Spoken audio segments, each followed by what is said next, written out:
A suspect on the run tonight after a shooting near a busy roadway here in Raleigh. I'm live as investigators describe a possible target. Plus, technology to help detect gunshots in Durham canceled. Why city leaders voted to stop using the software despite some saying it saved lives. The brutal cold isn't over yet. Where temperatures bottom out and tracking our next potential soaker that could impact holiday travel. 2 people are recovering tonight after shots were fired, prompting police to respond to 3 scenes at 3 restaurants on Western Boulevard. The road has cleared, but an investigation is underway. Thanks for joining us. I'm Ashley Rowe. And I'm Dan Haggerty. This was a big ordeal today. Police shutting down Western Boulevard for hours. You know how busy that is. They tell us it all started at a Bojangles. Then the scene also moved to the McDonald's next door and a Dunkin' Donuts across the street. WRAL's Aaron Thomas is live on Western Boulevard tonight. Aaron, so far no arrests made in the shooting. That is correct, Ashley. In fact, beside me is a key part of key part of this investigation where police focus much of their attention. This is a Chevy Malibu car. You can see right here there's a busted tire. We go over to this part of the car. There's a bullet hole in the passenger side door. We go over to the front part of the car. We also see another bullet hole marking at this front headlight and also a marking on the hood of the car. Many questions remain as to what led to this shooting, but one thing's for certain, the shooting has a lot of customers at nearby restaurants and NC State. It was certainly unsettling for them. A large police presence from both Raleigh and NC State police departments took over part of Western Boulevard. Traffic in both lanes temporarily shut down after shots were fired near the Bojangles during the lunch rush. Police say a man and a woman were hurt in the shooting. Both were taken to an urgent care center on Oberlin Road by a private driver. Police were stationed there as both shooting victims received treatment. 2 other restaurants, Dunkin' Donuts and McDonald's, were taped off as police worked to pin down what happened. Witnesses tell WRAL they heard up to 6 gunshots before police swarmed the area. Audio from police radio traffic says a young man may have been the target in the shooting. Last seen fleeing behind the Bojangles, possibly a target of the shooter, saying he was being shot at.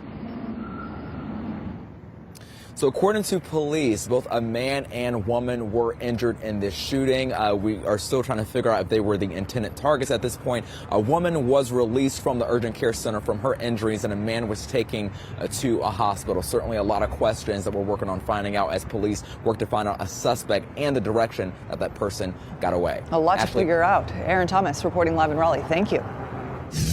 Some breaking news right now to tell you about in the WRAL Live Center. A Colorado Supreme Court ruling has kicked former President Donald Trump off appearing on the ballot for 2024. This is the headline right here. All of this breaking, and all of this has to do with his involvement in January 6th. Let's start right now, new at 7 o'clock, with that ruling from the Supreme Court and some of what it looks like here. A majority of the court holds that President Trump is disqualified from holding the office of president under Section 3 of the 14th Amendment of the United States Constitution. Because he is disqualified, it would be a wrongful act under the election code for the Colorado Secretary of State to list him as a candidate on the presidential primary ballot. Next, we have heard from the former President Donald Trump campaign saying the Colorado Supreme Court issued a completely flawed decision tonight, and we will swiftly file an appeal with the U.S. Supreme Court and a concurrent request for a stay of this deeply undemocratic decision. We have full confidence that the U.S. Supreme Court will quickly rule in our favor. That is from Trump's campaign. There are other lawsuits pending like this in other states across the country. We now know there will be an appeal to the U.S. Supreme Court to see how all of this is ironed out, really with just a few days to go until some of these states start printing those ballots. Back to you. Mark, thank you. A man is in custody tonight after investigators say he crashed into a Wake County deputy's car and then tried to run away. The WRAL breaking news tracker got this video from the scene on Durham Road. This all started about a mile away on Peed Road. Deputies tried to stop 59-year-old Philip Spence. He took off. He didn't get far. Spence hit a deputy vehicle, tried to run. Deputies caught up to him. Spence was wanted on felony gun and drug charges. He will now face additional charges. No one was hurt in the crash. Raleigh police are still trying to find now the person who shot a man who was on his way home from work. This is the scene, I-440. It was Sunday. Investigators tell us the victim is named Rob Williams. After interviewing a person of interest, still at this point, no arrests have been made. WRAL's Julian Grace joins us now. Julian, you spoke to some friends of this man. What are they thinking with this crime still unsolved tonight? They just want it solved, Dan. You know, earlier tonight I spoke to Robert Williams, partner of 15 years.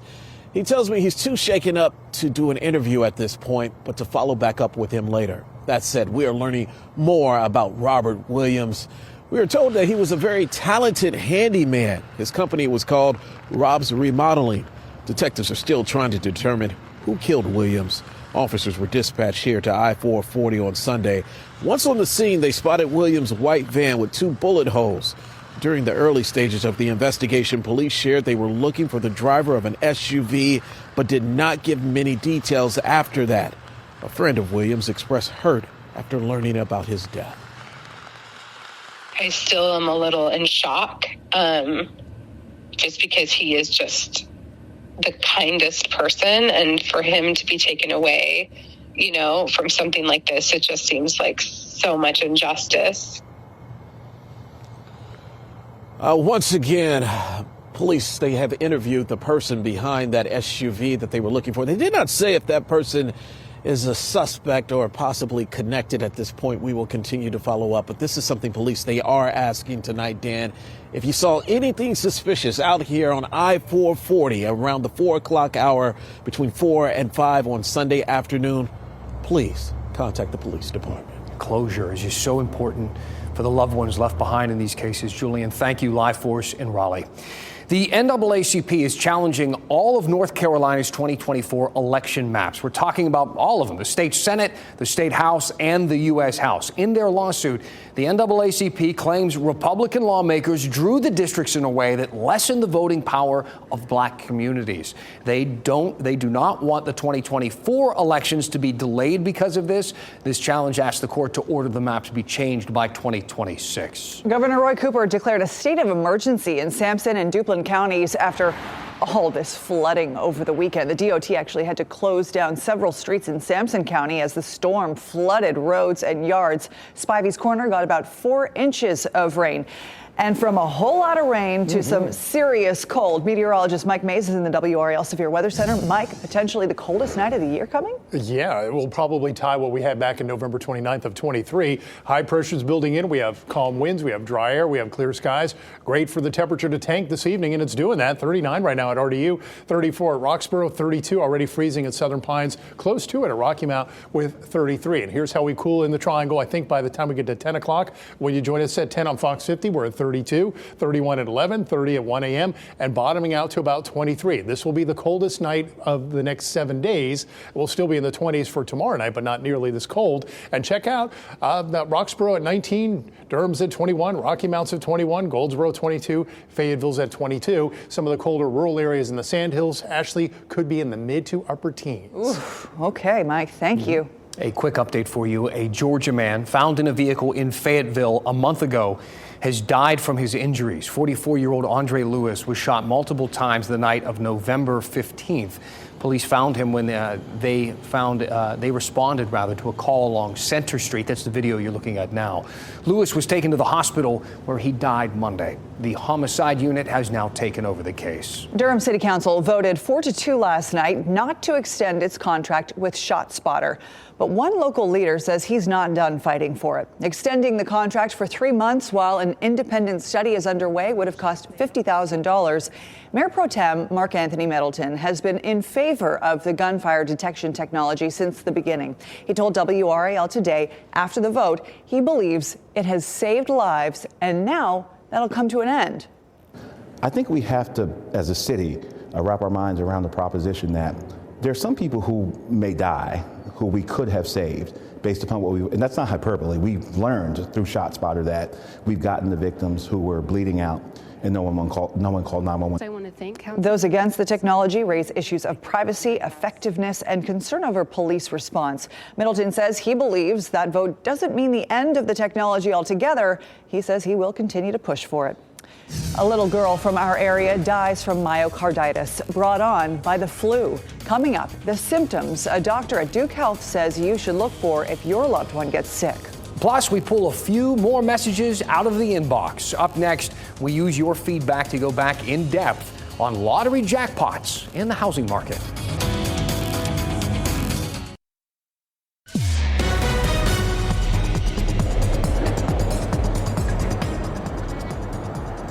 I'm Willie Danley in the WRAL Breaking News Tracker. I'm here on Old Wake Forest Road in Raleigh where police are investigating a shooting. I'm going to show you the scene that we're seeing here at this plaza. According to Raleigh police, one man has been transported to the hospital after being shot in the face. He is currently alert and conscious. You can see officers here searching the parking lot for any evidence that they can find. They've also been going in and out of businesses that are located in this plaza, seeing did anyone see anyone walk away or run away down the street.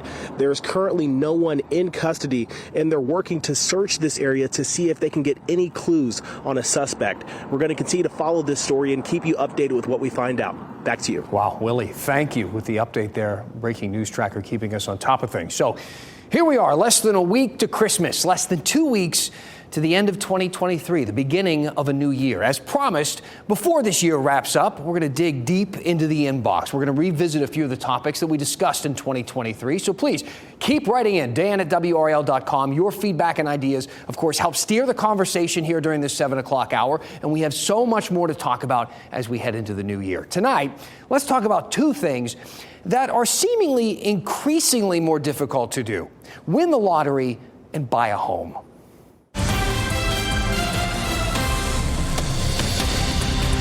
So we first talked about this back in October when a Durham man won $2 million on a scratch-off ticket, except he didn't take that full amount. You know how the deal, how this works. Winners have two options. You take that annual payment where they keep paying you, or you take the lump sum.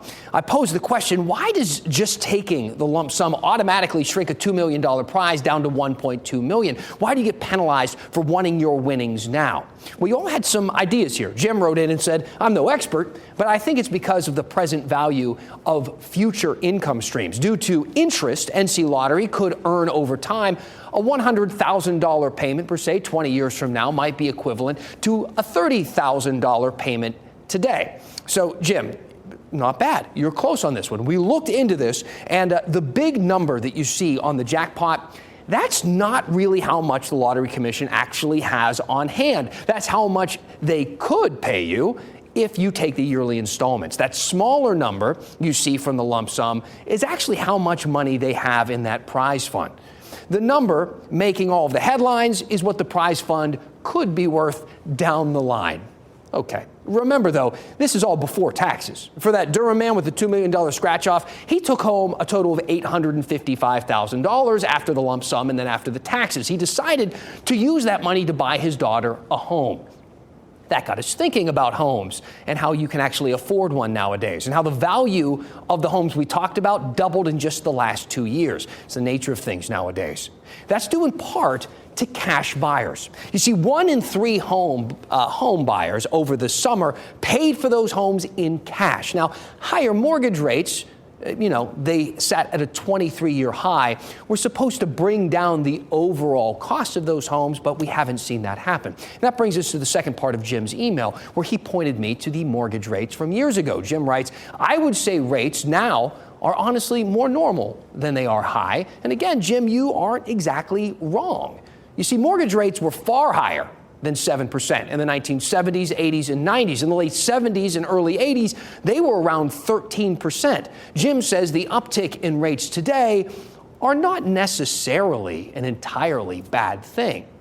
But we live in a much different world today than the 70s, 80s, and 90s. This isn't in depth with Disco Dan or Dan Haggerty in leg warmers or in depth smells like Dan's spirit. Gross. But seriously, rates are lower by comparison, yes, but other factors are at play here, like the cost of childcare. You see, childcare costs are much higher now than they were then, and because more families have both parents in the workforce, more families need to pay for that childcare. Secondly, Supply isn't keeping up with demand nowadays. You know, on average, the number of available housing units increased by about 2% every year between 1975 and 2003. But since 2009, that number has stayed well below 1%, meaning fewer homes are on the market each and every year, and demand has been increasing and will only increase as expected in 2024. Mortgage rates are back below 7% now. They recently dropped a bit, and the Federal Reserve is signaling it could reduce interest rates again just a few months from now. Another viewer, DJ, said it best: when and if the rates come down, look out. It was tough to buy a home before. I believe it'll be even more difficult due to the pent-up demand. So, unless you're cashing in on those scratch-off tickets, lump sum or otherwise, DJ, you may be onto something. Tell me what you think about this. What else do you want us to talk about when it comes to the cost of living nowadays, or the lottery? A lot of people are playing that, or, you know, anything else. We look into everything, and we aren't done looking into the updates on topics from this past year, so let me know what else you'd like us to revisit. Send me an email to dan@WRAL.com. Yeah, Dan, I'll tell you what, I think DJ is spot on. Yeah, he is. I mean, I don't know if he's an expert or not, but he sure talks like one. Yep. All right. A family in Wilson wants you to know more about the flu after their little girl died from myocarditis brought on by the virus. Her father, Jerome Tillery, wrote in a post, "My daughter had a purpose, and I believe this is her shining her light, saying, 'Look, Daddy, I'm helping and saving other kids.'" Jasmine was diagnosed with the flu last Wednesday, then went into cardiac arrest the next day. Her family's GoFundMe page says she died after the flu led to viral myocarditis, an inflammation of the heart muscle. A Duke health expert says there isn't a test to predict who will react to these viruses like Jasmine did, but there are symptoms you can watch for. In general, some of the things you might think of: fatigue, shortness of breath, discomfort when they take a deep breath, chest tightness, pressure, racing heart rate. Those are the kinds of symptoms we would be worried about. Myocarditis can be brought on by viruses and vaccines. You know, it made recent headlines with COVID and its vaccine. But Dr. Patel reminding us tonight that this has been the case for many years with many other cases of vaccines and viruses. You know, cold nights sticking around for a while. We are keeping an eye on what could be some rain also interrupting your holiday travel plans, Mike. Yeah, the good news is it's not until after we get past Christmas. So for the next several days, Ashley, will continue to dry out after our big soaking that we had this past Sunday. Now, cold day today, good evening to eat soup, maybe some chili, have the fireplace going. 46 was the high here in Raleigh, 47 in Fayetteville.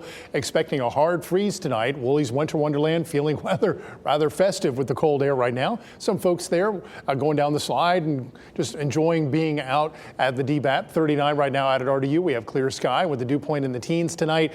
It will get very cold. And in the rural Sandhills counties, we're likely to see lows in the mid to upper teens. You're at 32 right now at Southern Pines, 33 at Goldsboro, 38 at South Hill, 34 right now in Roxboro.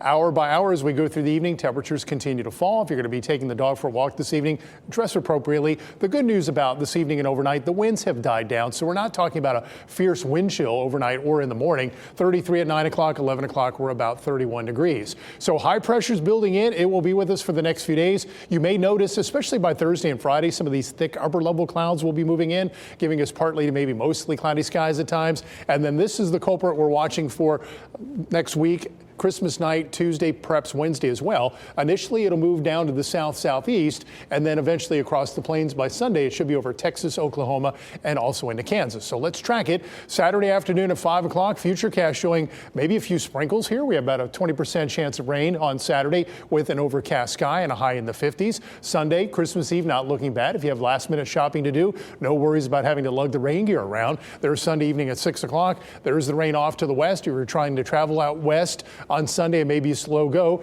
Showers, possible thunderstorms. Monday morning at 8, Christmas morning, looking dry so the kids can go outside and play with their Christmas gifts. This is the current timing, though, so we'll watch to see if the system may speed up. Monday at 8 o'clock, Christmas night, we see the rain moving on in. It looks like we'll have rain in the forecast throughout the day on Tuesday. So if you're flying out of RDU, be aware of that. That may be a possibility into Tuesday night. There's Wednesday morning at 7. We still see showers around. Wonder if there'll be some thunderstorms out of this.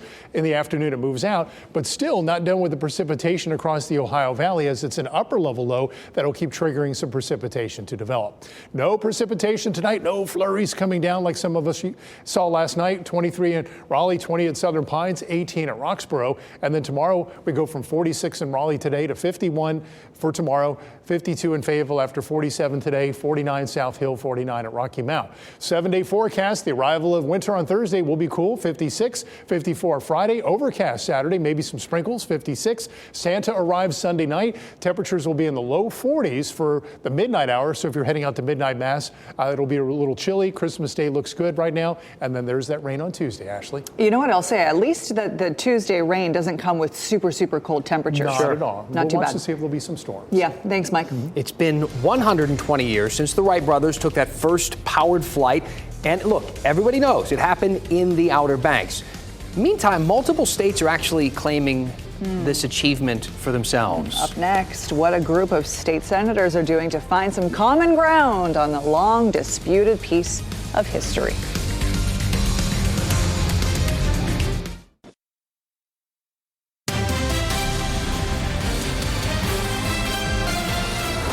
Today, senators from 3 states, including ours, made a show of solidarity over a long disputed piece of history. We're talking about the Wright brothers. Orville and Wilbur Wright were born in Indiana, worked for years in Ohio, and performed their famous flight on the Outer Banks of North Carolina. Well, 120 years later, all 3 states still lay claim to being the birthplace of the first powered flight. Today, the U.S. Senate passed a resolution sponsored by senators from all 3 states. It marks December 17th as Wright Brothers Day.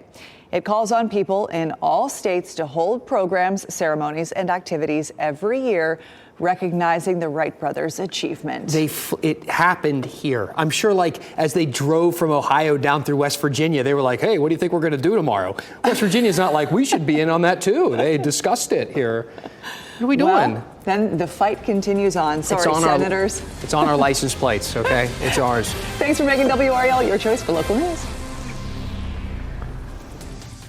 Keep watching WRAL News over the air Channel 34 and Spectrum Channel 1257.